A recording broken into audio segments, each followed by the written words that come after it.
All right. Good afternoon. This is the Personnel Commission meeting, August 5th, the regular meeting, and opening this up at 5:17 p.m. And roll call. We have Miss Myers and Miss French present here, and then Miss Yuan is on Zoom. We have to announce Yeah, that, right? Irene, do you have anybody to declare that's 18? No, no one in my house but my dog, so we're good.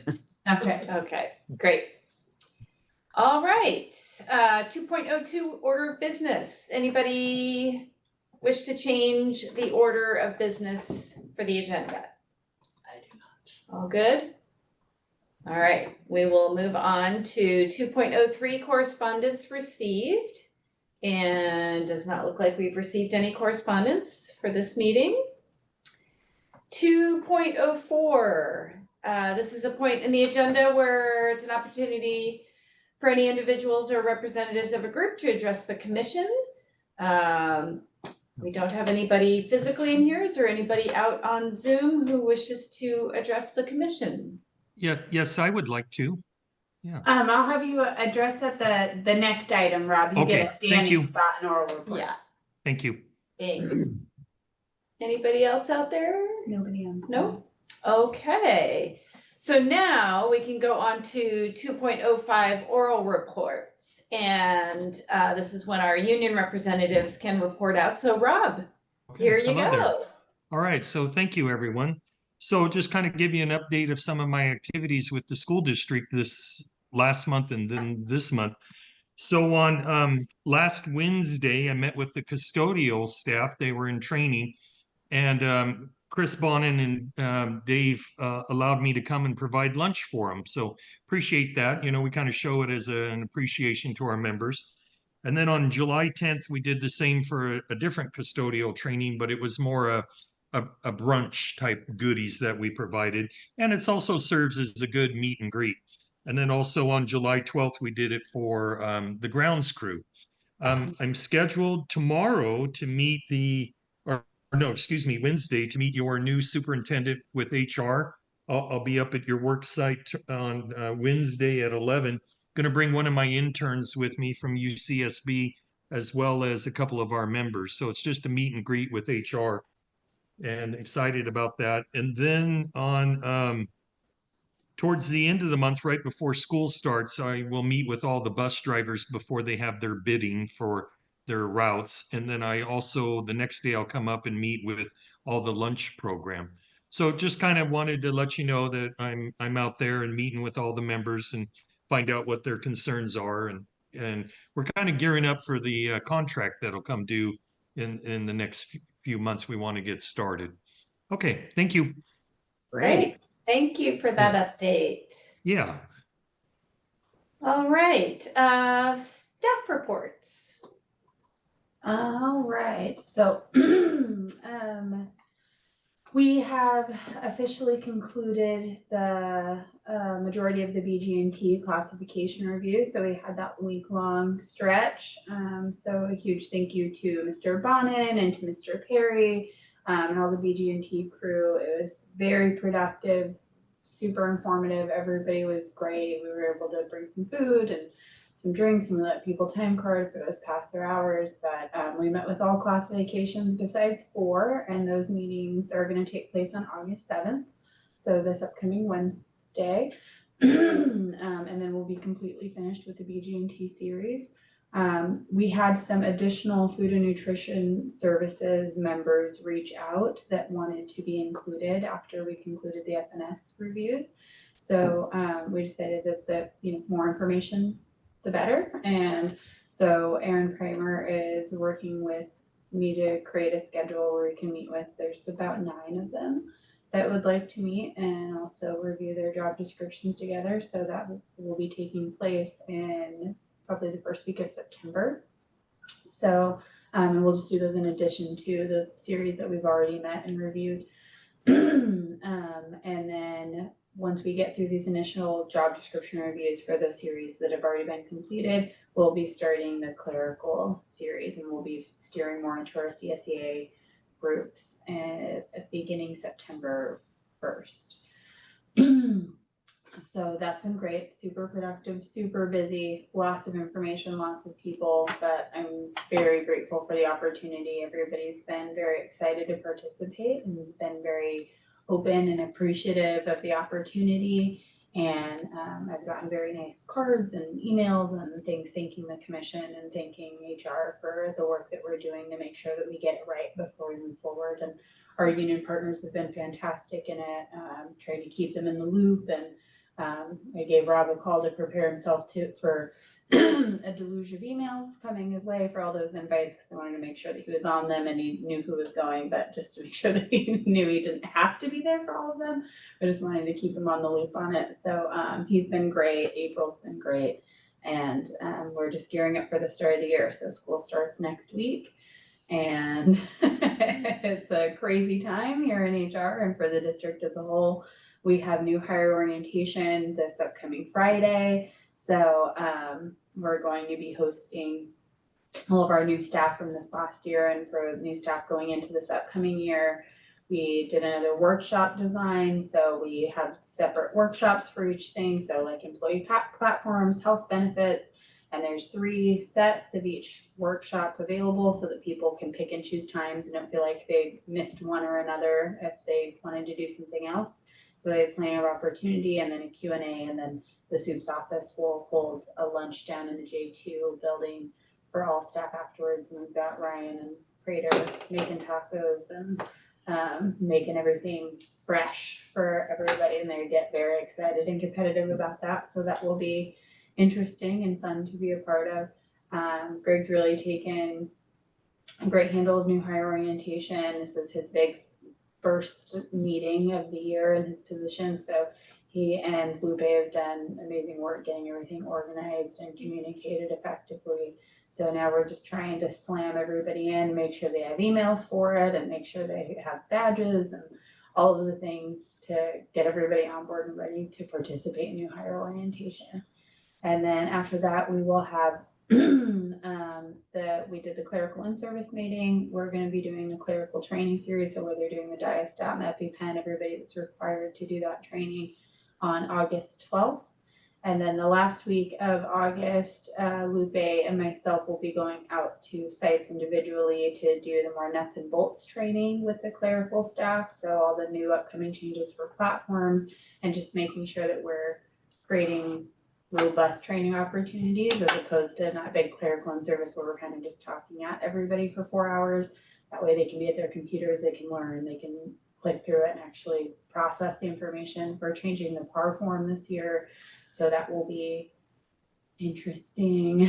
And, we're also working with Helios to implement potential solutions for making a classified evaluation system be available through Helios and track through Helios. So we explored that last year and the software wasn't quite up to where we needed it to be in order to do that. They've recently done an update. So Greg and myself had a meeting with them today to talk about what that integration would look like. Also looking at modules for our payroll series so that they can have time cards done digitally. They're processing about 1,000 time cards every month manually. We still do the paper time cards. So for that group, it's just such an insane lift every single month. And so we're looking at exploring that. Eventually we'll explore potentially including certificated evaluations there as well. But for the time being, the time cards and the evaluations are the main priority that'll affect our classified members. We also will be doing more robust professional development for not only our classified staff as a whole, but Mandy, the superintendent's assistant, and myself. We were the ones that collaborated on clerical in-service this year. And if they say behind our backs what they said to our faces, it went very well and they enjoyed it quite a bit. So really investing more professional development in the opportunities for professional development for our clerical series. They're one group that we really don't have a lot for, but we expect a lot of. And so we've gotten a lot of feedback from them on things that they need. And so meeting every other month, and Mandy and I will start creating these more robust training modules and treating them as professional development as they should be, and not the secretary's meetings or however they've been referenced in the past.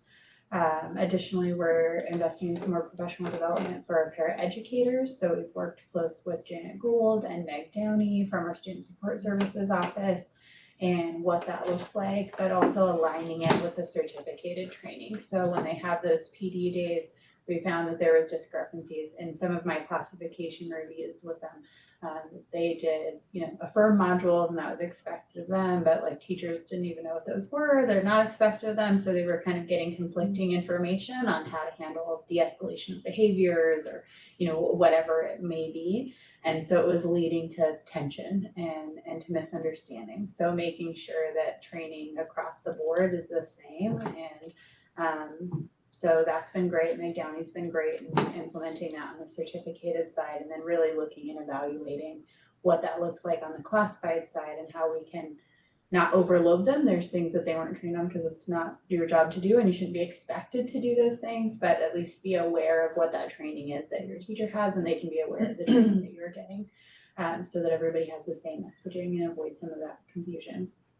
Additionally, as we're going through this classification review process, I believe we talked about in our original presentation, but we also decided that first we would address the job descriptions, make sure that those are clean and up to date, and then once those are done, then we can address getting new tests from CODIS, make sure that our examinations are in alignment, make sure that the minimum qualifications are in alignment, oral board questions, all the things that I don't know that everybody knows is tied to job descriptions.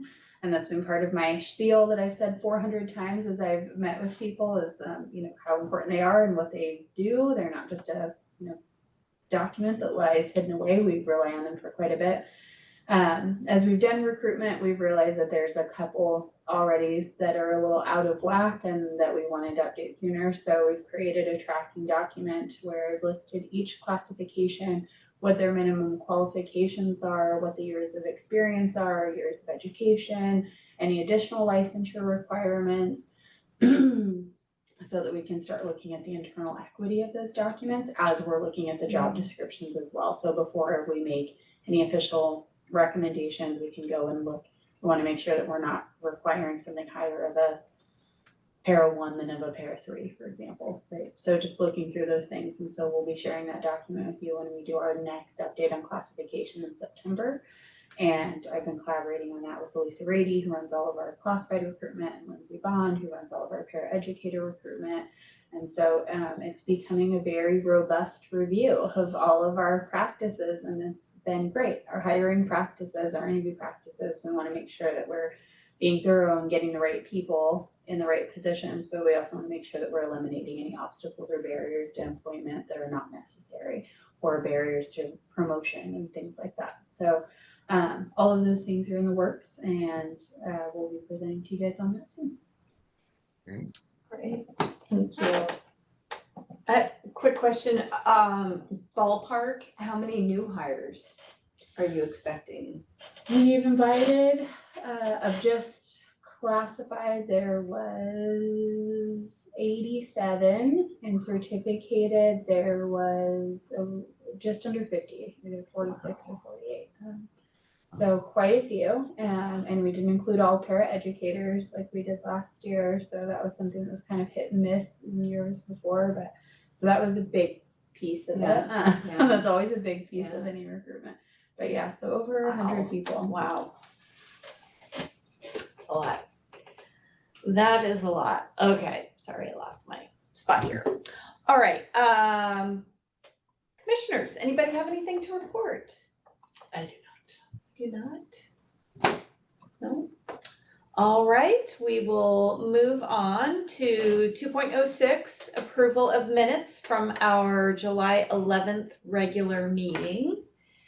And so everybody had an opportunity to look through them, have any comments or questions or things that need to be updated?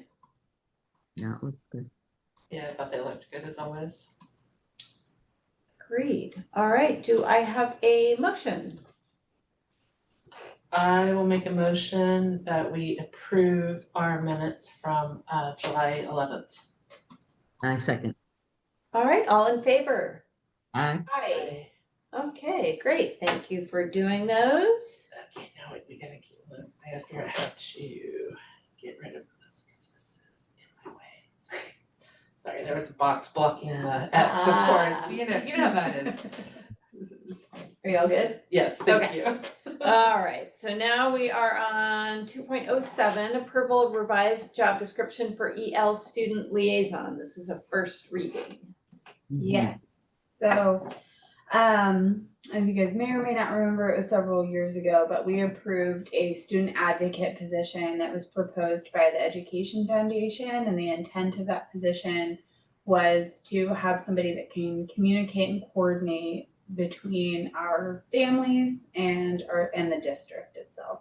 And this was primarily intended for like our non-English speaking families, so that they could, be aware of events and back to school night and IEPs and kind of be a translator, but have a little bit more personal connection and support the students in their learning. So if they're ESL kiddos, then, working and making sure they understood the assignments and they understood their homework assignments and that they got all of the things. And if they're a little too nervous to raise their hand or ask a question or whatever it was, this advocate was going to kind of follow them through their, for identified students, going to kind of follow them and their caseload through. So we never ended up flying or filling that position as we went through, and in practice it was kind of a tough sell for people, that you're kind of an IA, but you're kind of not, and you're kind of these things. And really the foundation realized that it was more of a district position than a foundation position. And so it kind of just sat dormant for the last 2.5 years. At PBHS, so we've talked about positions a few times this last year. Chris Dowler approached me about his IA and said, I know that I'm using my IA incorrectly and I just want to out myself before you come to tell me. But we have so many ESL kiddos here at PBHS that and we have such limited staff because they have 4 teachers and they have, a total of like 3 FTEs spread across like 6 classified employees there. It's like, we use this very talented IA that we have, but they're reaching out about all of these things and they're doing this. And so like, what classification is that? Because I want to make sure that I do it right. It's like, well, it's our family advocate position. But also maybe more from what it sounds like you're doing. So we worked, and that person has since left and they are now somewhere else. But before he replaced an IA, we said, no, let's replace what you're using. So we reviewed the advocate position and the essential functions of the advocate remain the same. The only things that we changed was we did change it to an EL student liaison as opposed to an advocate, because we didn't feel it wasn't so much an advocate, just one place. They're coordinating between the district, the student, and the families. So we felt like that was a more appropriate title.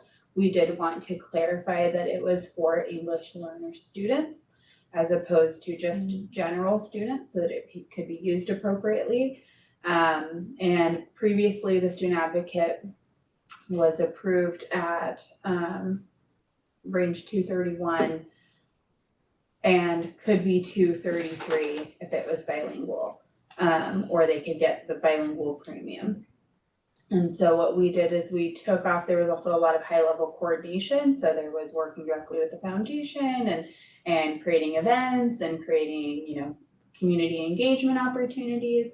That didn't feel like something that was necessary, but we did want supporting classroom instruction was included, but it was kind of a footnote.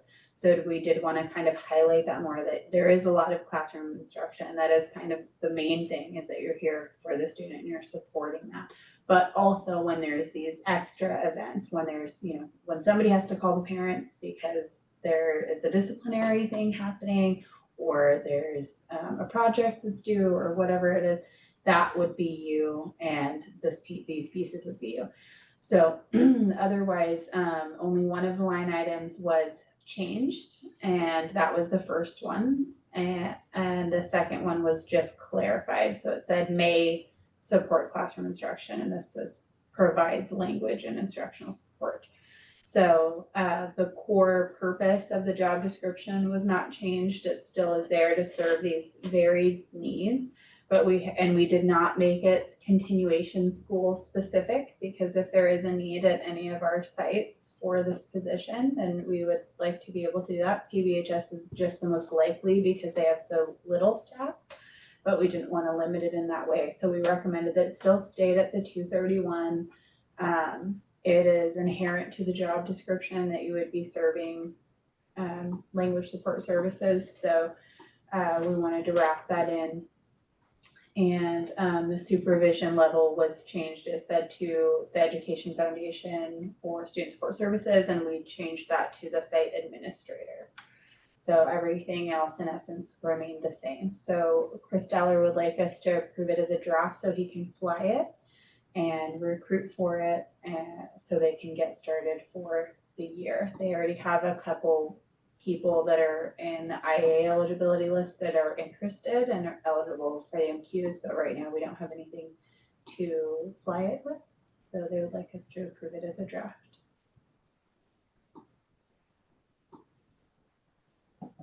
All right, thank you for that. Any comments or questions? Do we need to go through any of it? On the knowledge and skills, that last sentence, Oh, the ability to lift? just Yeah. the ability to lift. Yeah. It's so funny because I saw the 30 pounds down below, I didn't even. I think that just needs to be deleted. Yeah, yeah. They don't have to speak Spanish, right? We did not designate the language. It could be any language as determined by student need, not specific to Spanish, though that may be the most common language. Right, okay.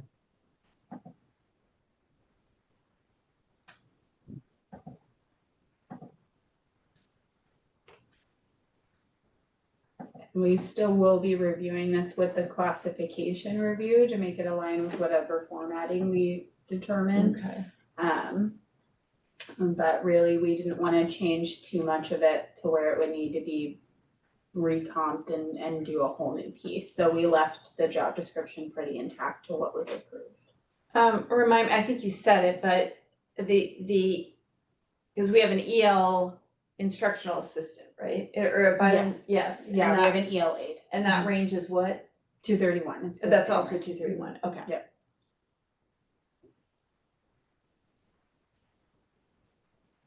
Okay, any other comments, questions, concerns? It's just a first reading, is that right? Yeah, so that'll come back to us. So do you need us to say yes? would I you need like- I need a motion to approve to fly as a draft. Okay, I will make a motion that we approve the EL student liaison to fly as a draft. And I second. all right, all in favor? Aye. All right. Great, so that can get flown. All right, so that'll come back to us next month for a second, okay. 2.08, approval of the revised job description for PE aide. This is also a first reading. Yes. So we currently have an elementary PE aide, and that is the only PE aide that we have. After identifying some staffing needs, specifically this came from Morro Bay High School. They were hiring a physical education teacher. Obviously, they would have wanted to hire a female. They already have a male on staff, but that wasn't possible in the recruitment pool that we had. So they came and said like, oh, well, we're just gonna have an IA support so they can do locker room supervision and they can kind of help. It's still a classroom, like it's supporting instruction. And well, no, that's a little bit different. We do have a position that is doing exactly what you're talking about doing, that they're supporting instruction, but it's specific to PE, but it's limited to elementary. So we are bringing this for first review to create a new classification where we're removing the elementary limitations. So it would remain at the same recommendation, the core of the job description remained the same.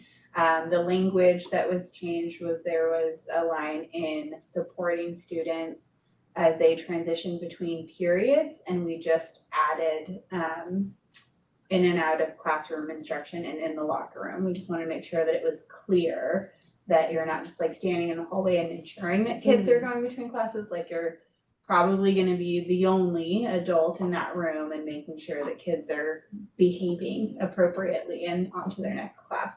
So we just wanted to set clear expectations about what that setting was, and that was, and then we removed a lot of language was like 2 elementary students, 2 elementary kids, for elementary athletics. So we just removed any language that was specific to the population being served, but everything else would remain the same. Okay. All right, any comments, questions, concerns? I did not have any. So this will. I'm just replace- curious, Rachel, how does the PE program work at the element? I know how it worked in Lucimar, but I don't know how it works in San Luis Coastal. How does it work for elementary? Do they have What do a- you mean specifically? What the Well, program? and in Lucimar, they had a PE teacher and usually a couple of aides, and they split they could split the kids into groups, and the PE teacher oversaw the whole program, but the aides were there just to assist. So I'm just curious how it works here. Sure. So at the elementary level, physical education, we have 4 assigned itinerant staff members. So they have multiple sites on their caseload and they rotate and they coordinate that schedule with the site administrators. And the elementary PE aide is an itinerant position assigned to the schedule with that educator. I see. So they move in whatever that schedule is for their group, and they don't cross between teachers. So they're assigned to that teacher and that itinerant schedule.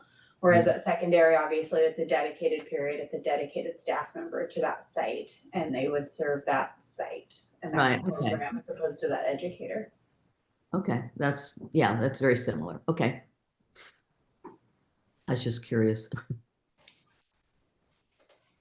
All right, so it's basically we won't have an elementary PE We're- aide anymore. We'll keep them, that's why we did a new classification as opposed to an amendment. Okay. Because we did want to, thank you for bringing that up, because we did want to keep the itinerant schedule and the qualification, or in the KSAs down at the bottom, so that they knew that it was a roving position, because it is a different. Yeah. It's a different thing to accept that I'm driving from BP to Modern Grove today. Right. Versus I just always show up at Modern Bay. Right, That's a big okay. deal. So there will be 2 There will be 2. job descriptions. Okay. Okay, any other comments, questions, or do I have a motion? Oh, I'm assuming we need to Yes, fly we need a this. motion to fly as a draft. I will make a motion that we fly the physical education aide position as a draft. And I second. All right, all in favor? Aye. Aye. All right, that one can get flown as well. All right, 2.09 personnel action items. His name didn't pull up.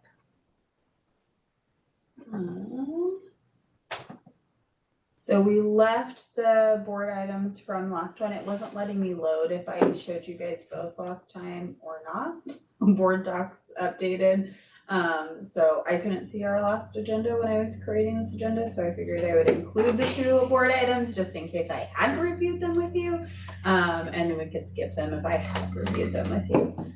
But these are our last ones from June, and you did. I feel like Yeah, we did, yeah. but I wasn't sure. So we can skip those. The report of testing, there's really only been. Oh, Oh. sorry.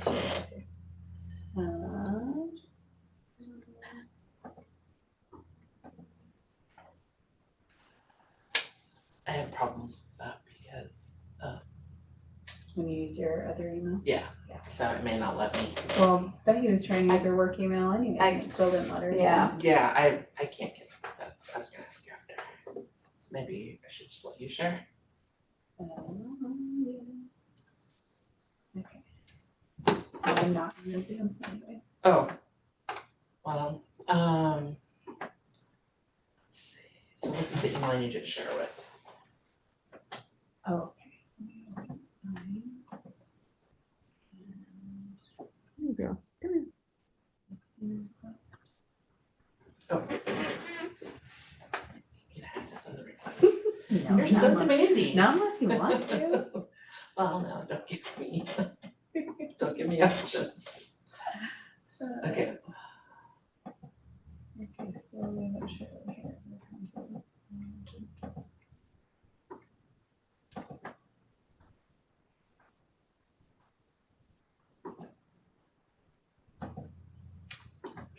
yeah.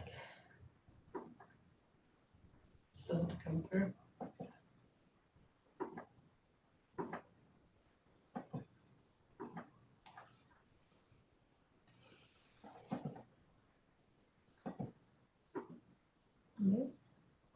Okay.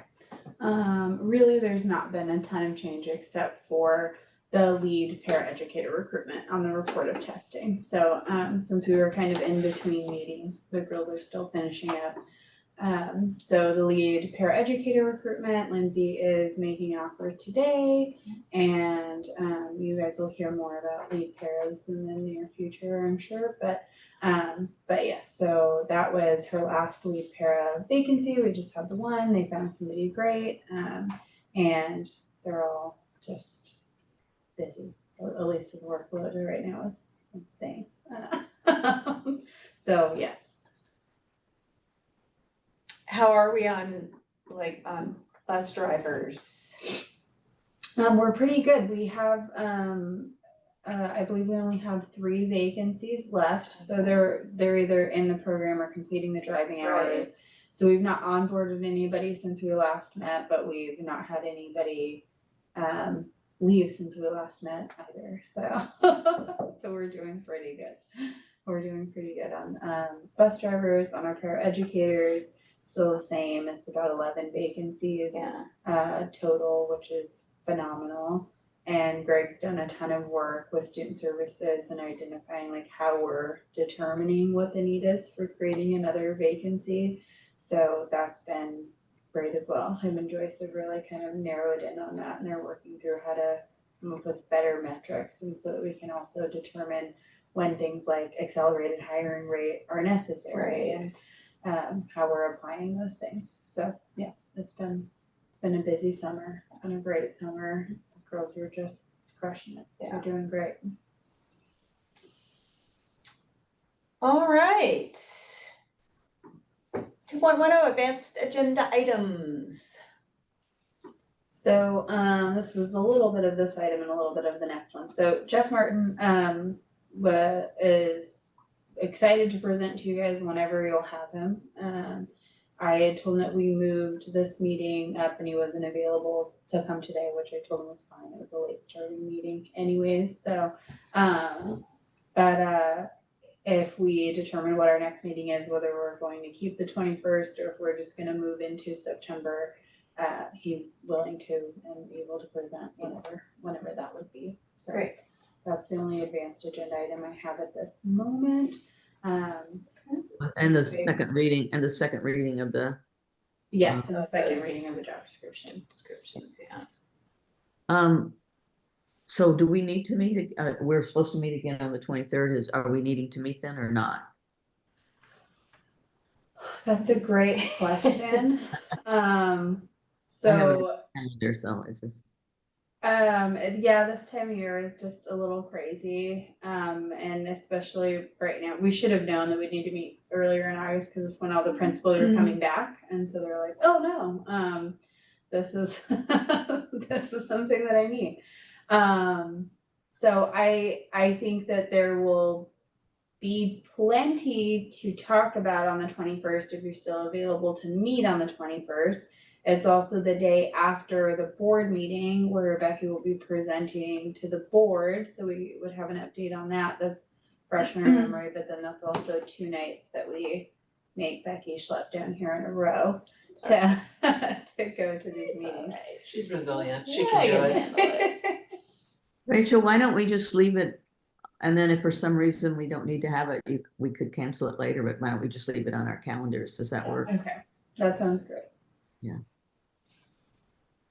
So we have it for the 21st, correct? 21st, Mhm. that's Okay. correct. At that regular 4 o'clock Yeah, time? 4 o'clock, yeah, Okay. perfect. All right, So that covers item 3.1. all right, so I think unless anybody has anything else, we are adjourned at 5:53 or 52, sorry.